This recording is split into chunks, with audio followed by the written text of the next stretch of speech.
It's Bethany here at the Kenai Community Library, and we just wanted to welcome you guys here and introduce you to a really fun craft. We're going to be making Papel Picado. So we've got a cool little craft kit here at the library that we're going to be featuring on these dates.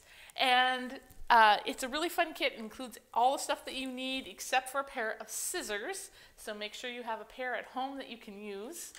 And it actually talks a little bit about the holiday that these are kind of associated with, which is Dias de los Muertos, the Day of the Dead, and which is coming up real soon. So if you guys want to do some fun family crafts at home, this is a really fun one that helps you learn a little bit more about a holiday you might not know much about. Also, we've got lots of different patterns that you can try because you can basically make any sort of pattern with it.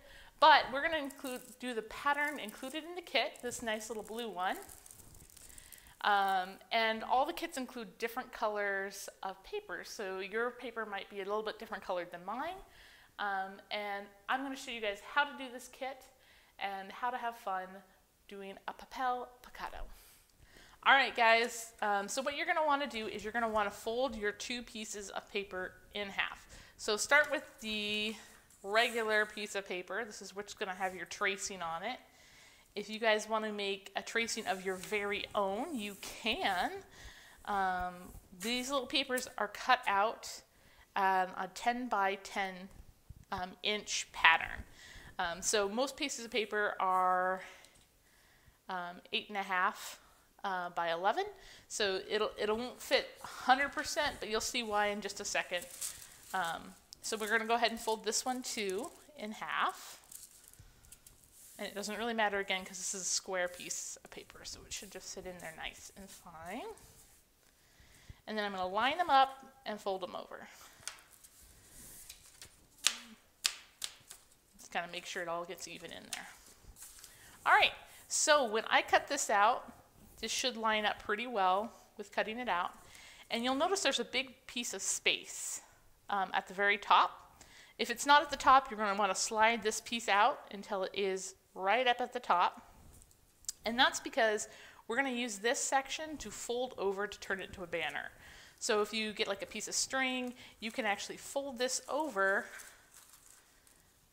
and use it to hold on and tape it to the other side, and you'll have a really nice banner. So that's the easiest way to make a banner. So that's what we're going to show you guys how to do. Just make sure I've got mine all lined up. And then we're going to go ahead and we're going to start making our cuts. I'm going to use a standard pair of scissors. If you have a really sharp pair that's kind of a little bit shorter, sometimes it's easier to do this with. But I'm just going to start with this pair. And what I'm going to do is I'm going to cut out things on the edges first and leave the center as intact as possible, because that helps me be able to cut without getting things kind of floppy and mixed up. So I always try and cut from the outside inside.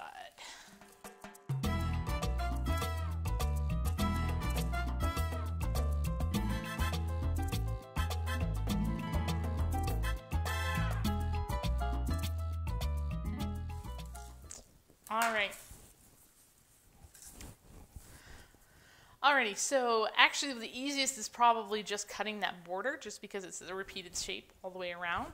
And then you guys can see, I'm just going to open this up just so you can see what it does is it's actually going to fold it in half so you can see it's all the way around with that really pretty border. You guys can do any border you want. You don't have to do the one that's on the template. And like I said, you can always make your own template just using an 11.5 by 8 inch piece of paper.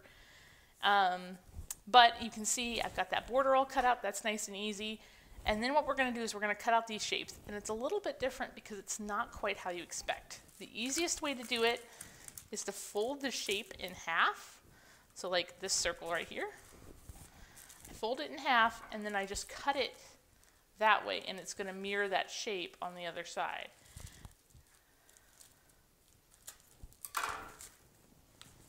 And sometimes I don't get it perfect, and that's fine, because I can either leave it like that, because it is a nice mirrored shape, or I can cut it along the lines if I want to. So either way, because you're going to be throwing away this template afterwards, and no one else is going to know what the template said to do.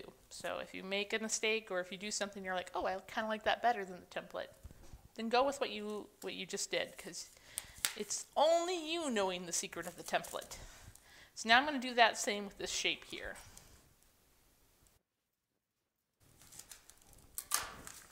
Awesome.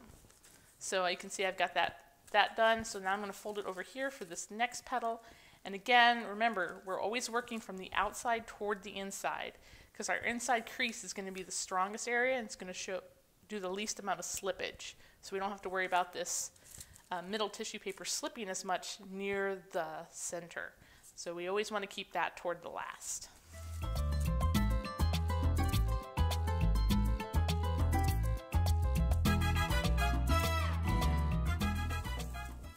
Alrighty. And then I can keep going with these dots. The one thing you do need to remember is try not to cut all the way through to the other shape. That's going to make it a little bit harder for your structure to sit together.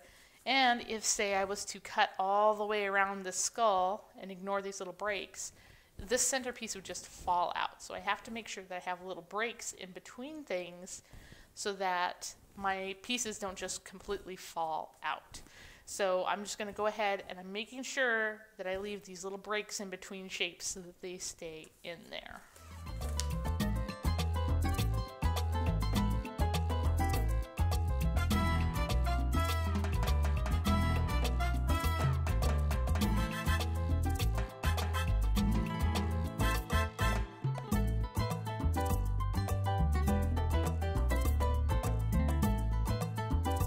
Now what you'll notice about these squares is that they're not exactly even on both sides. So I'm going to have to figure out which side is the smallest side and cut from that side.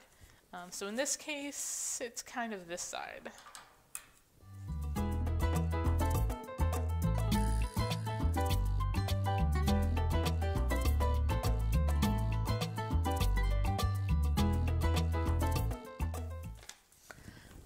So what might happen is after you cut a few of these, you might be like, oof, that's a lot to cut out. Well, the other option is you don't have to cut out each of these. You could actually cut them out as different shapes, or you could cut them out as like a couple big shapes, or you could just leave them. You don't have to cut them out at all like the template shows. So what I might do is I might just cut the rest of this as kind of a really big shape and just see how that looks.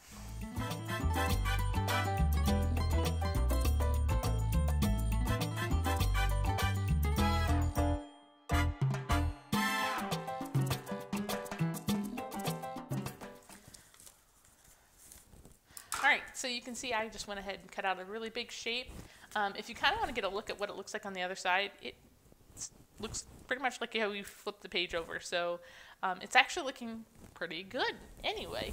And I do have those couple little ones that kind of make it look cool, but it's a lot of work to do those, so we'll just go ahead and move on to the skull, doing the outside and making sure we keep those breaks so that our skull doesn't just pop out of the center.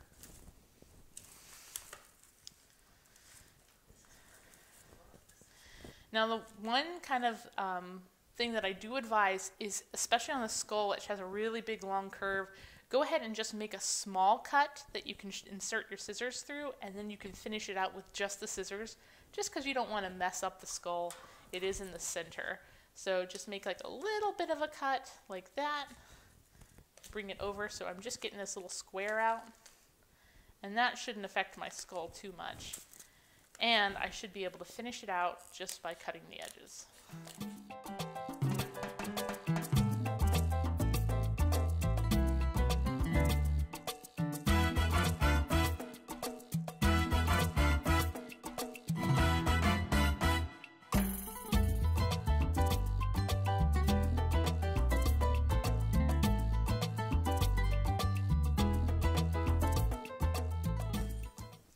Alright guys, you are doing fantastic. Even if you were to just leave it like that, that is still really great. But if you want to keep adding a few more details, we can definitely go and add a few more details.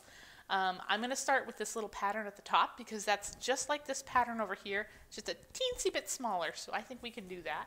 And it's already folded along this line, which makes it pretty easy.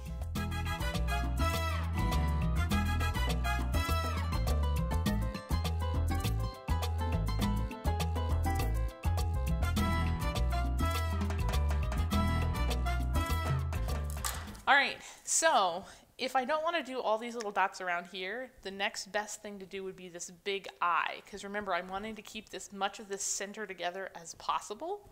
But if I want to do these individual little details, I'm going to want to do those first before the eye, because it's such a big piece to be missing. So let's go ahead and do those little details real quick, and we'll skip on.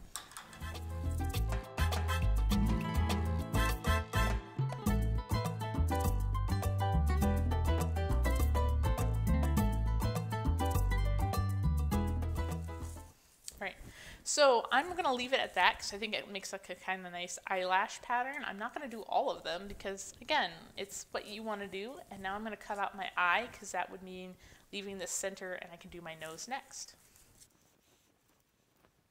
So you see me, I'm lining this up, and I'm not going to, again, cut all the way to the end. I'm going to cut just the center so I can get a really nice clean cut. So just that center part. Cut that out.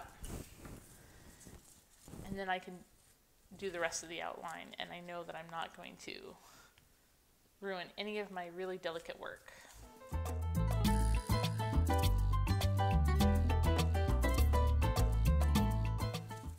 Okay, so you can see that it's turning out really pretty even with just those 4 right there.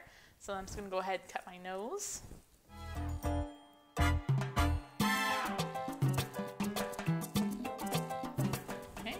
Nose cut out, and now I'm going to aim for these teeth.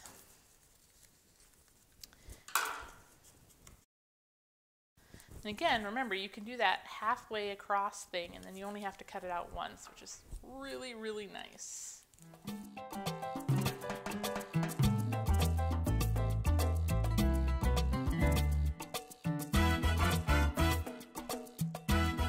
There's 2 teeth, so let's do our other 2. And because we have this cut out here, it lets us bend this easier, which is really nice. And if you're wondering how I'm deciding where to fold these, I'm aiming for the center of this top part right here. See how it crests right at the top here and it crests right up the top here? That makes a really nice line that I can cut down, just like that.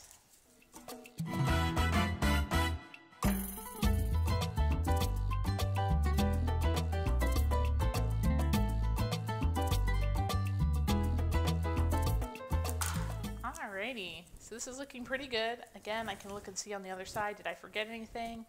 Looks like I did. I forgot on this corner right here. There's a really kind of pretty swirly thing. I might not cut it out like it has here. Maybe I just put it in half and I'll just do my own little design with it.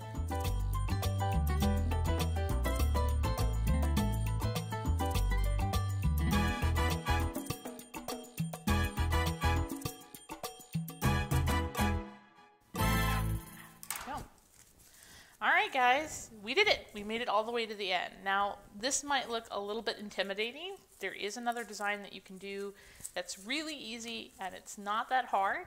And then you can kind of do that to practice, or if you want to dive straight into this one, you guys can, because I really believe in you guys. I think you can really do it. And it's okay if you mess up because tissue paper is really, really cheap and you can always try again. So when we unfold it, it looks like that. Looks pretty good. I'm going to pull this white one away. And there we have it. Alright guys, so now that we have our banner cut out and we're ready to put it on our string, we have string provided, but if you guys need more string, you're more than welcome to provide your own, or you can tie multiple strings together to make a really long banner. So what I'm going to do is I'm going to put it near the top here, and then I'm going to fold down, and I could either glue it or tape it. Taping is usually a little bit easier. You're not as likely to tear the really thin tissue paper. And then once it's taped up, you can just kind of hold it up and it'll look really awesome, and it kind of blows in the breeze a little bit. And you can add all the other designs on down the string until you have a full and beautiful, colorful banner.